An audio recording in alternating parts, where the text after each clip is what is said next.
mentioned, I work at Microsoft. I have a brand new gig there, which is driven by the fact that I'm going to be a new father in the fall. And so my wife said, we are moving back to New York City where my family is. So I went to Microsoft and said, hey, I'm going back to New York City, what do you want me to do? And where they decided that I'm going to end up is actually with Microsoft Ventures. So I may see some of you again. So I work with primarily sort of A, B round funds and prominent VCs to work on the growth mode of those companies and how they work with Microsoft. But prior to this at Microsoft, I ran a behavioral science lab. So by training, I'm a social psychologist. And so I was in academia, and then I came out of academia and built and sold 2 startups in New York. One was Mint.com's biggest competitor, so did a bunch in personal finance and sold to Lending Tree, and then did a bunch of other behavior change. And what I want to try and get across today, and I'm hoping there's some product people in the room because you are my people. Yeah, nods. Yeah, product people. That's right. Is that, you know, sort of engineering has gone through a number of sort of process changes over the year to agile and sort of from waterfall to like sort of other ways of doing engineering.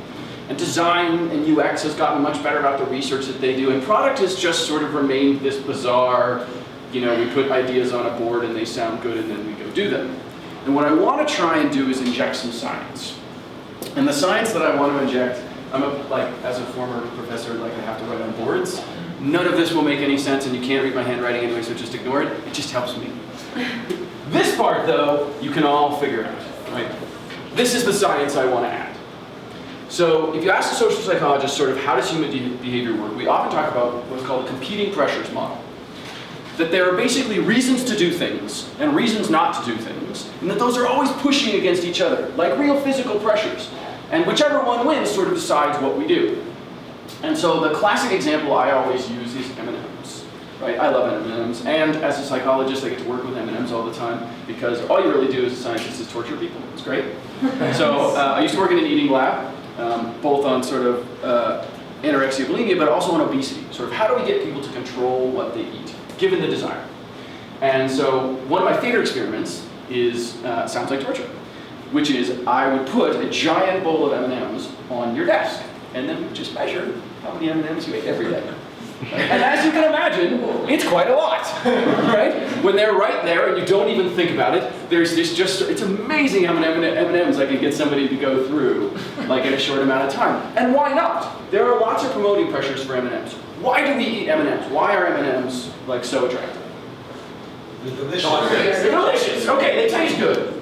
Right, so one is taste. What's another one? They're chocolate covered pleasure. Yeah, they feel like you're eating like a whole candy bar.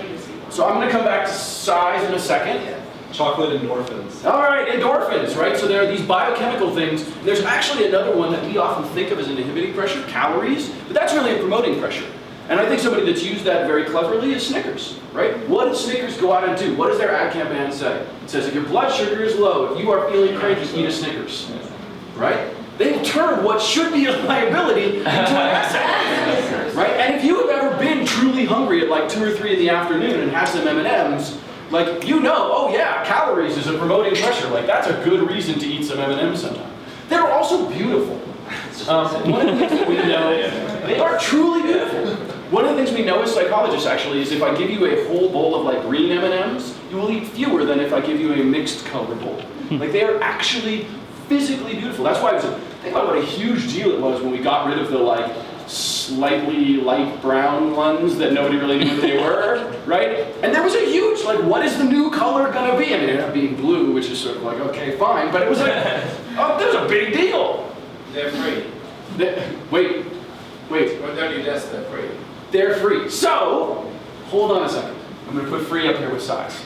So, you were jumping ahead to inhibiting pressures, right? So the other part of this experiment is, I now take them off the desk, blissfully, and move them across the room, right? So now they're just over here, just out of reach. Now, they're still free, you can still get them all the time, we just made it slightly harder to do. And people's consumption goes dramatically down, right? Dramatically down. And so, right, and so there are these inhibiting pressures. Given that you're just jumping ahead in my talk here, this is great. So you're absolutely right. So why, if M&Ms are wonderful, why are we not eating them right now? Well, they're not here, right? So they're not present, they're not convenient. They're also, like, they cost money, right? Nobody's given to them given us for free. Like, there are these inhibiting pressures that prevent us from actually eating M&Ms. So that's sort of step one. How are we doing? Like, everything has some promoting pressures, reasons to do it. Everything has some inhibiting pressures, reasons not to do it. And we can sort of mess with those. So, if you're willing to go with me on that, what I want to try and convince you of is that you should be spending more time thinking about inhibiting pressures than you are. And here's why. Promoting pressures are actually incredibly hard to move. So one of them is that they take a lot of effort to change promoting pressures, to actually inspire people to do things. If anybody has ever been a teacher in this room, you know this intuitively, right? The very hardest thing to do with kids is to get them motivated to do something, right? It's this part that's hard. This part not so bad. This part really, really hard. Think about M&Ms. Think about, one of my favorite actually examples is like Taco Bell, right? The Doritos Locos Taco, which was incredibly, successful for them. Cost just a ton of money to figure out.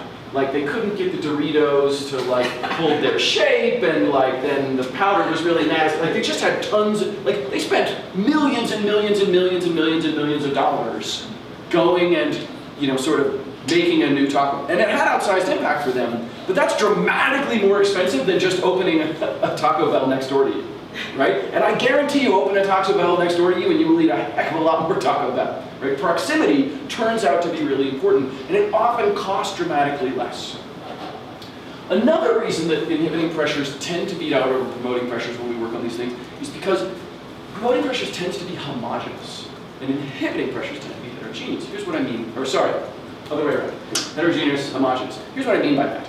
We all are affected by M&M's cost, right? That is an inhibiting pressure for everyone that we all share. Now, some of us may be richer or poorer, so there's some varying power, but it's one that we share in common.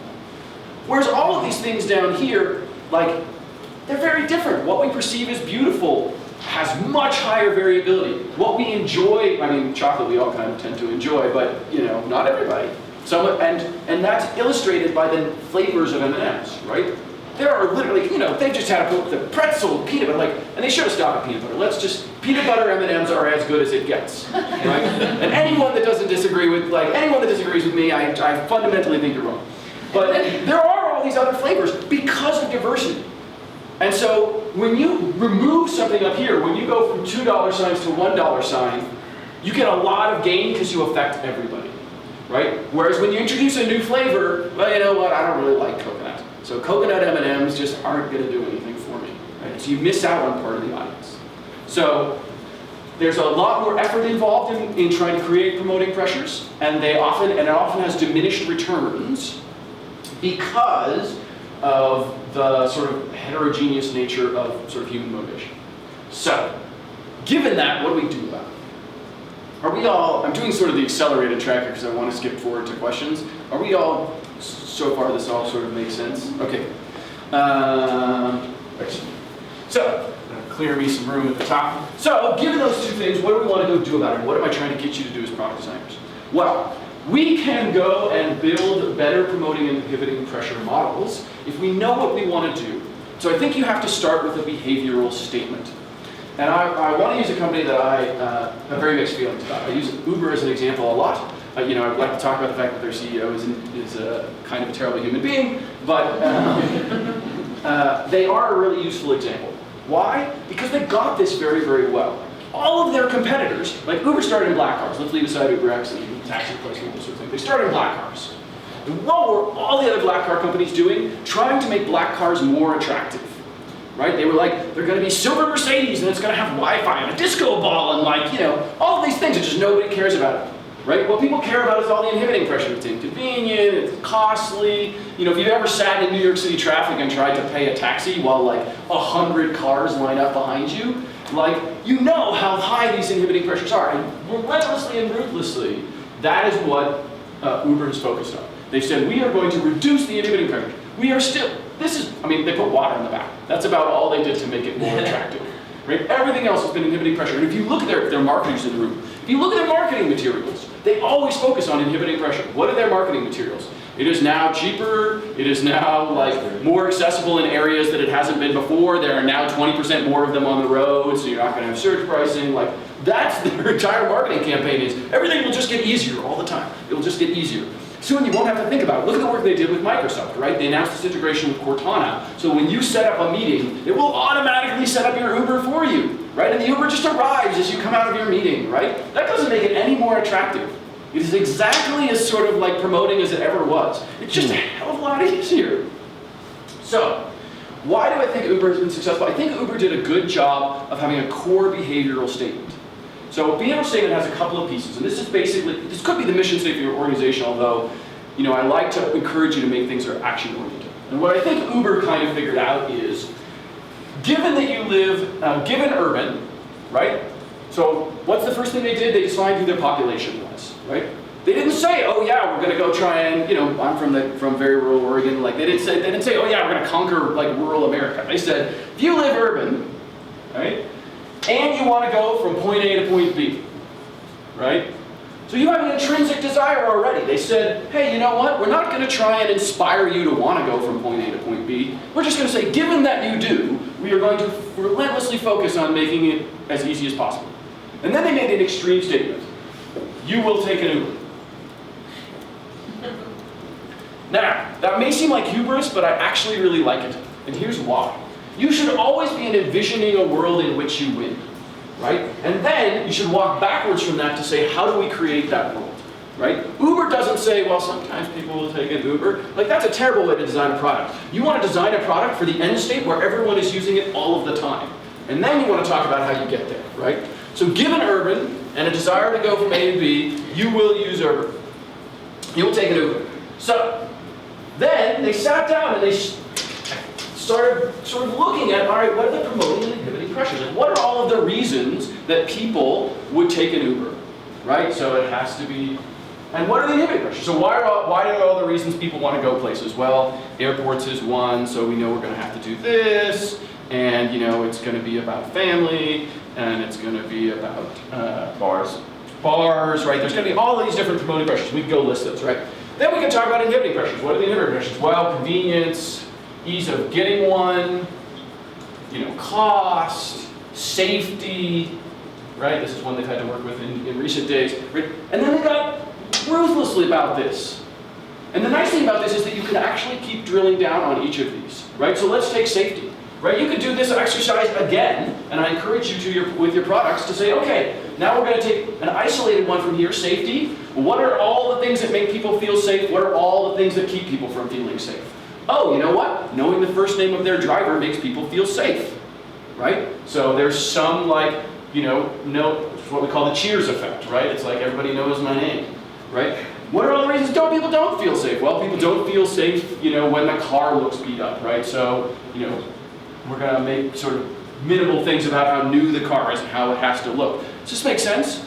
And you can keep doing this and drilling down and down and down and down and down until you can get to a place that somebody can really own in the product and actually build product around. This is how you should set your roadmap, right? This should tell you, hey, what features are we going to build? Because we know exactly where they map to human motivations in terms of promoting and inhibiting pressure. Now, good so far? Yes? Yep. Okay. So, given this, I want to steer you in two different directions. So one of those is the way that this naturally suggests your partners and your competitors. People's partners and competitors are not always who they think they are. I want to submit to you, for example, that one of Uber's chief competitors is Netflix. Netflix. Why? Because Netflix wants you to stay home on Friday night, and Uber wants you to go out. Uber relies on people wanting to get from point A to point B. And if people don't want to travel anymore, that's bad business for them. Right? So they need to compete actively with Netflix. They need to say, don't sit on the couch and watch, I would call them out by name. Don't sit on the couch and watch Netflix. Get out there. Right? That's a great ad campaign for Uber. Now, who are their natural allies? Well, people that get people to go from point A to point B. Like Thrillist. Right? Thrillist would be an amazing partnership for Uber. It makes perfect sense. What is Thrillist's whole job? Get you to go out and drink on Friday night? Great. You can't drive. Like, parking's terrible. You're going to be drunk. Uber. That is a great partnership, right? Because they have natural alignment around part of their behavioral statement. So you want to look for companies that have behavioral statements that are overlapping with yours and that are antagonistic to yours. The other, yes, go ahead. So would you put Lyft or one of the other companies as a partner or a competitor? So this is an interesting, so I am a big believer in the rising tide floats all ships mentality, right? I think, at least in the stage of which I assume you all are at, like, those are not like, don't worry about the Lyfts of the world, right? Because you want them to rise with you, right? Your job is not, my job is not to beat Mint, right? That was not my job. People paying attention to personal finance, like, that's great for me. What I want to be is people not caring, right? Like, because that's the biggest problem for me, right? I need to inspire, people have to care about their finances, right? Given that people care about their finances, I need that to happen. So anybody else that's in my space that's making that happen, awesome. Now, somewhere on down the line, we're going to have to compete, right? Uber and Lyft are going to have to compete. Mint and Thrive had to compete. But I don't think day one, that's not what I would be focused on. That's sort of where I land. I think there are different opinions about it. So, one weird, quirky psych thing that just happens in our brain. When we think about making a behavior happen more often, all the smart people in the room, will go and generate a bunch of promoting pressures. And if I say to you, hey, make something happen less often, we will all go create a bunch of inhibiting pressures, right? It's just how we're naturally wired. We think about punishments and barriers when we try and get people to do things less, and we think about like rewards and promotions, we try and get people to do something more. But we can use that to our advantage as product people, right? When you're doing product design, you can write the statement both ways. Just like, you sort of want to think about how do I get people to take Uber more? I think you should try and destroy your own business. I think you should actively say what things would come along, if I was trying to make it as hard as possible for my business to succeed, what would I do? Because that naturally brings out some of the things that you should do, right? So you both want to ask yourself, let's say you were, what does your company do? We're an ad aggregating platform. An ad aggregation platform. Okay, so I want people to advertise to choose to join my aggregator, right? That's your sort of behavioral statement. You should also ask yourself, how do I get people, what would I do if I want people not to join? Right? Figuring out how to prevent your own business will actually help you brainstorm interesting features that you can add. How are we doing so far? Is this feeling good? So, what I want to do, Zach, we have 20 minutes left-ish? Yeah, 11. Okay, so I want to turn it over to questions.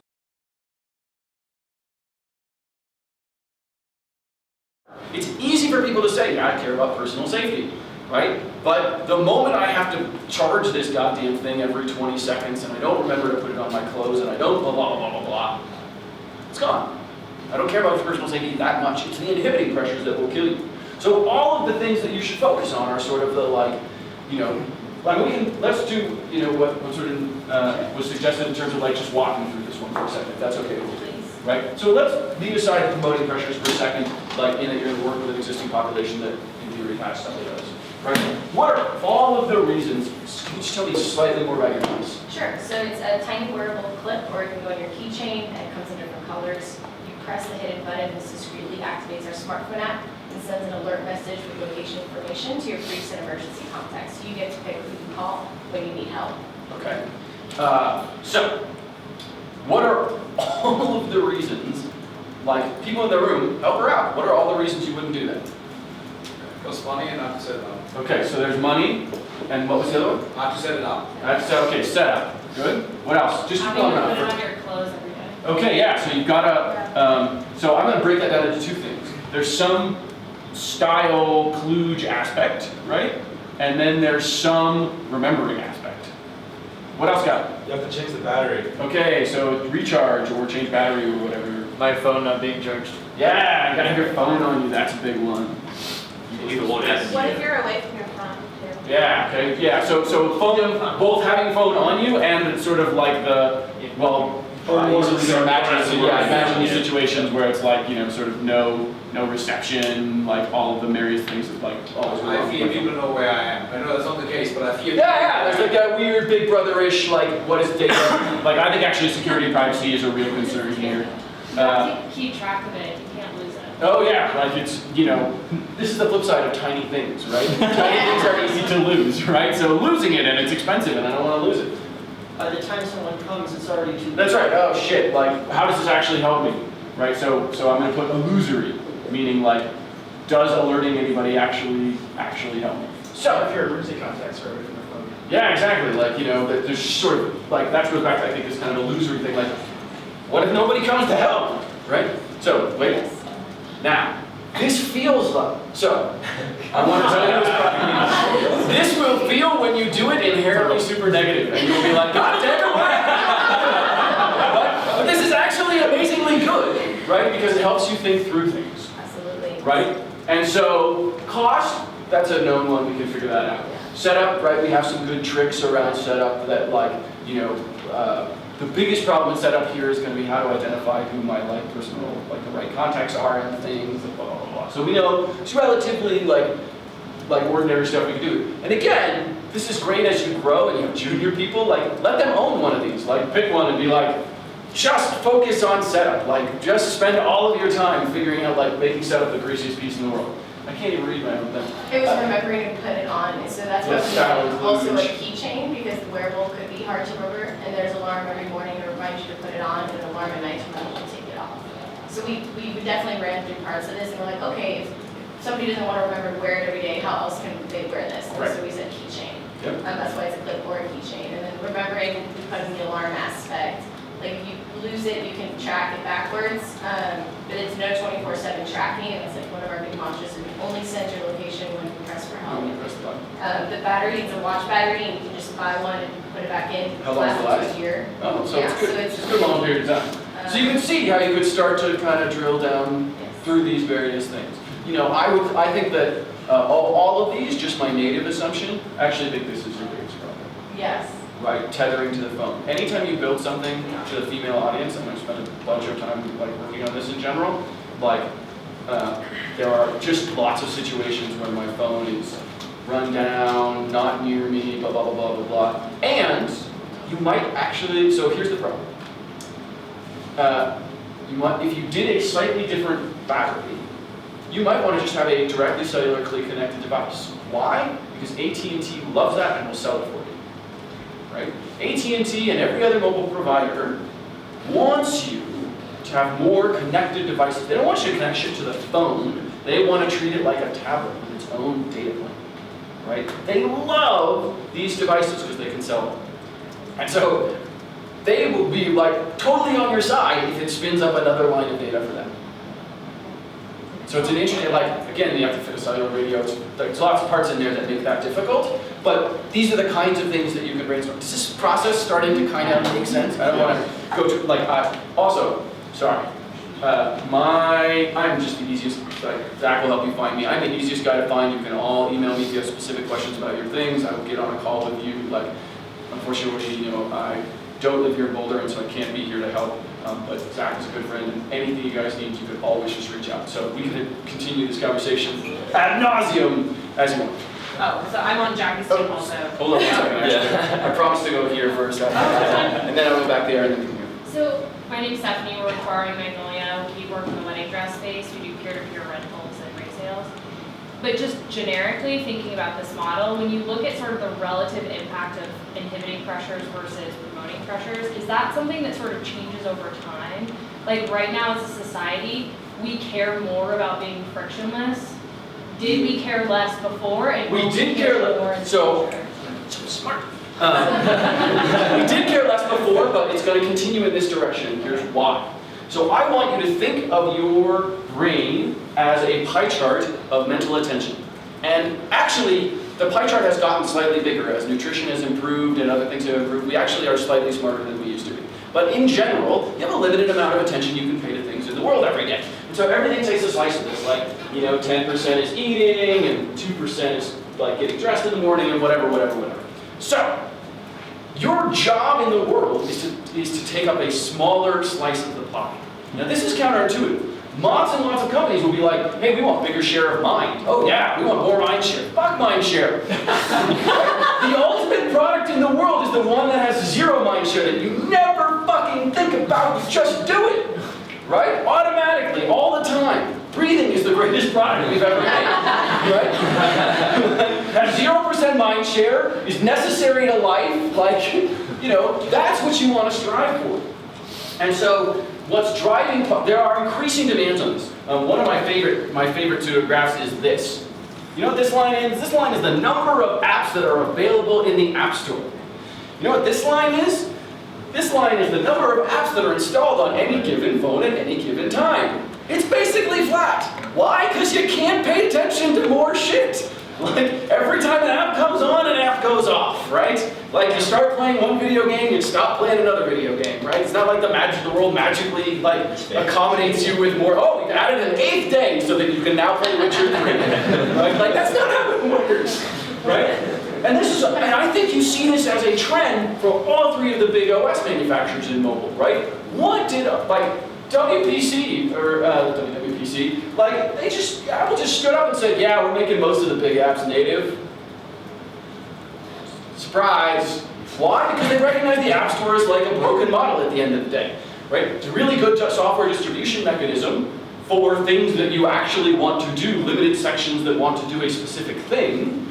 But for the sort of big things, you're only going to have one mail app, right? It's only going to happen once. And in general, they like it to be theirs, right? Highly integrated, look, I love science fiction. I think science fiction, as product designers, you should be reading and consuming science fiction. Why? Because science fiction is people saying, I'm going to take an idea to its nth degree and remove the inhibiting pressures. Right? That's what science fiction is. And in that case, look at Star Trek.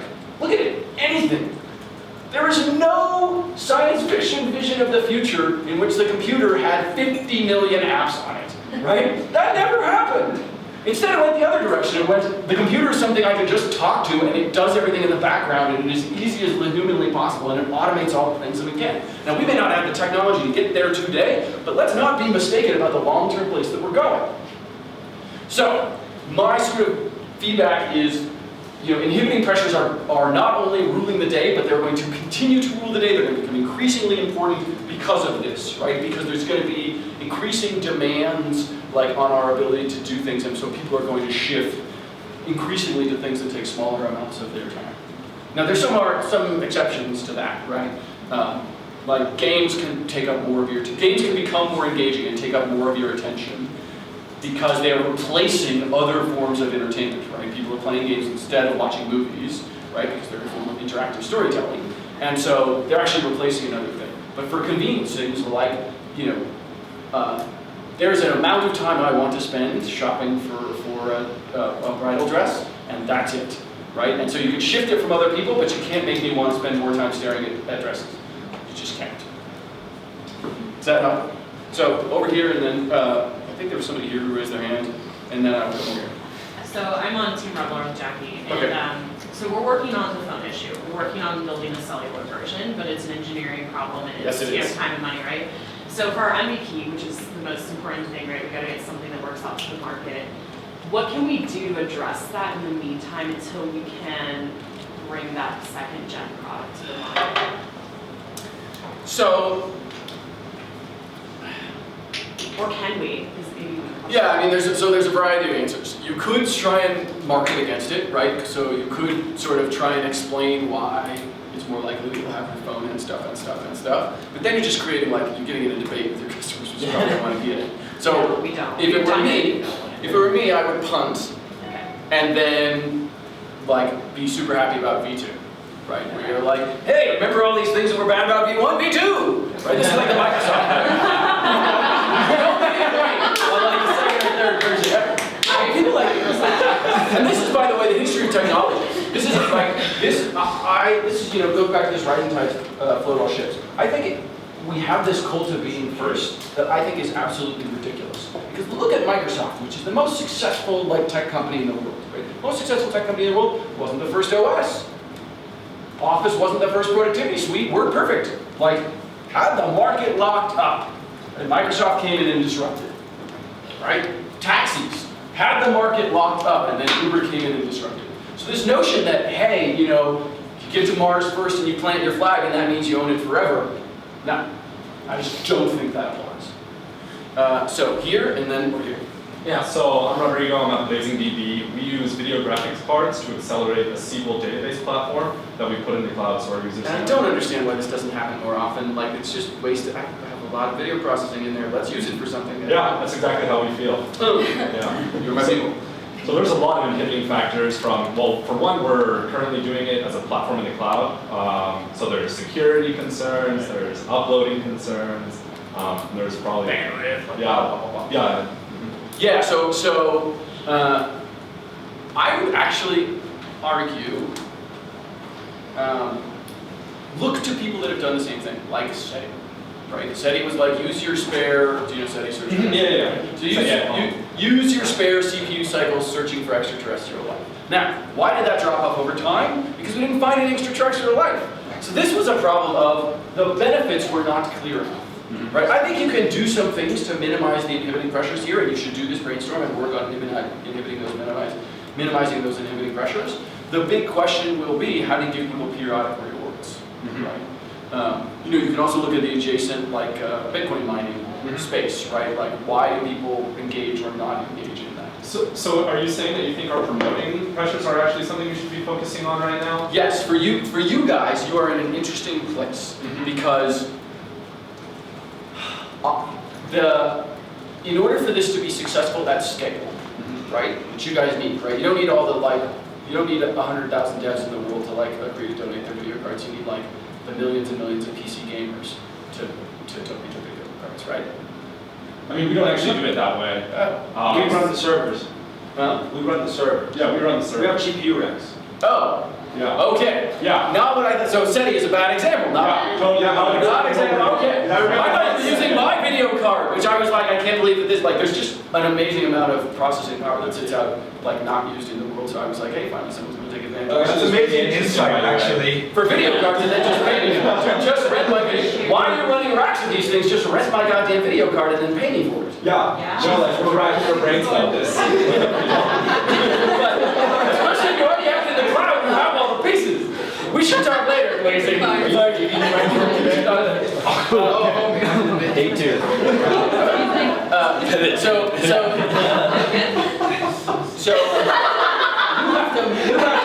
You have to argue on all of the inhibiting parts. So the problem is you are in a market with competitors. So you either have two choices. You need to fundamentally disrupt that market by offering a different service, or you need to compete on traditional inhibiting pressures like availability, price, setup, etc.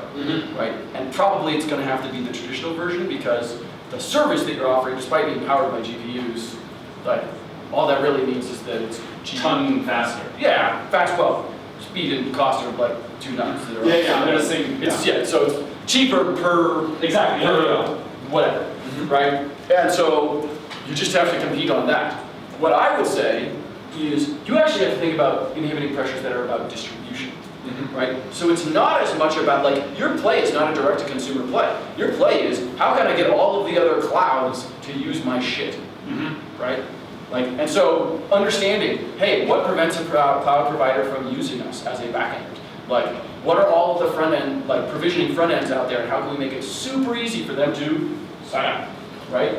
The biggest problem with the cloud is that it takes forever to set up. I talked to someone at AWS the other day. I was trying to spin up an AWS server for something, and they were like, "Oh, we have this simple 17-step guide." He's like, "That's okay. It used to be 21 steps. It's better." I'm like, "No, better and good are not the same thing, right?" So, that's what you guys can really focus on.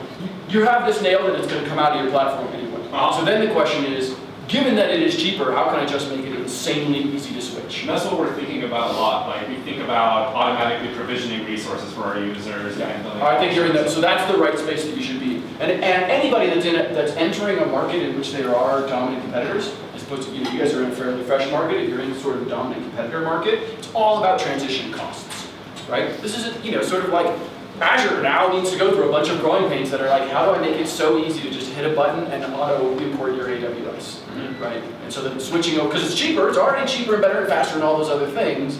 I just can't be pissed because I don't have 2% more here to spend like having some guy like transition over for 50 cents a month and savings, right? That's just not, it's not there, right? How can I make it push button easy? Yeah.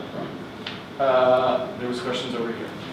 Yeah, so I'm Todd from Ad Hoc. I really like the example you gave of the Mint and Thrive because we like to give the X for Y example that we're the Mint for paid advertising. And inherently, people should be focused on their paid advertising with their money and the same thing with their finances. But how do you get them to take that next step where you know they care about it, but then all of a sudden they have to use your software to then manage it? So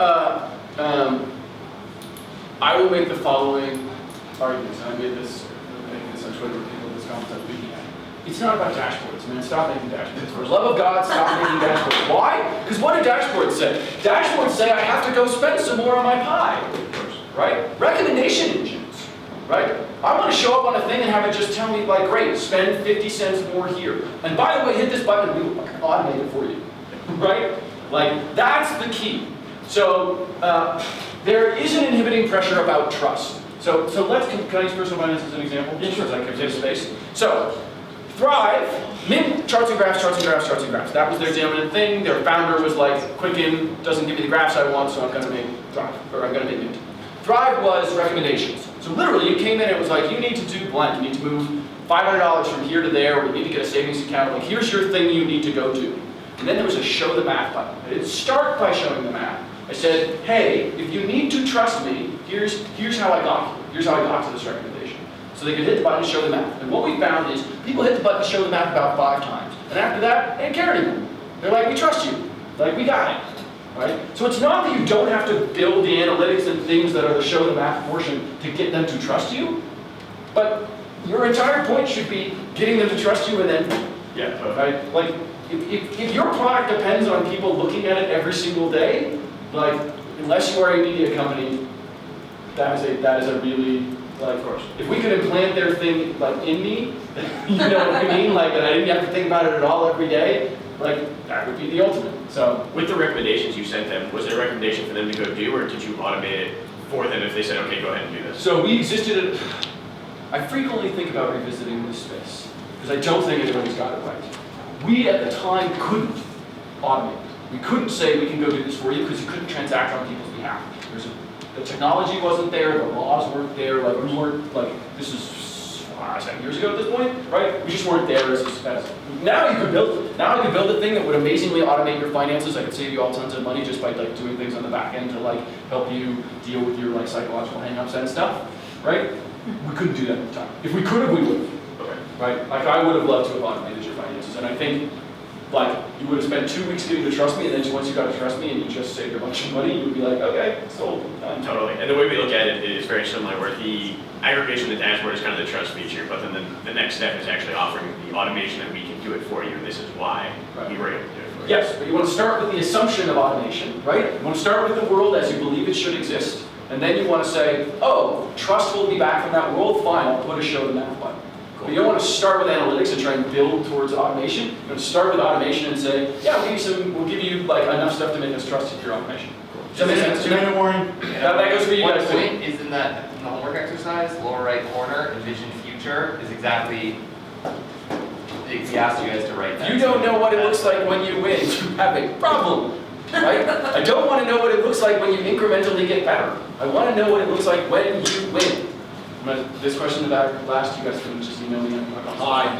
HobbyDB is building a catalog of every collectible ever made, so like 150,000 different Hot Wheel pages. Okay. We have what is generally called the lurker problem. Every collector wants this, but nobody wants to do it. So have you seen examples of Wikipedia, Wiki, or elsewhere that's best practice of what we can look at?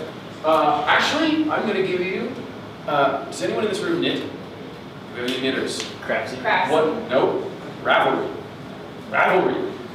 98, 99, like if there was 101% penetration, Ravelry would have it. Every fucking knitter there is on this goddamn site. Because the community is amazing. They started out without trying, like literally, it was like his wife knit and there was a computer guy and she was like, all the knitting sites suck. And he says, okay, I'll build one. And then he built one and they just sort of organically grew it. And it's this wonderful, embracing, loving, warm community. You have to start with an embracing, warming, love community before you even like that's what lets people then be like, hey, I'll give you my, like this knitting pattern that I made up that like normally I would feel very proprietary about. And I do want access to everybody else's, but I don't want to give mine away. But it's the warm, loving community, right? So you can sit and you have the perfect problem. You write a behavioral statement and you say, okay, what are all of the reasons that someone would share this? And what are all of the reasons that they wouldn't? And how am I going to systematically target those? That was my 2-minute warning, so I'm up. You guys have tons to do. Send me an email, I'll answer any question that you have. Like, you can send me a deck, whatever you need. I will schedule time with you. Like, all hail Zach. Thanks, everybody.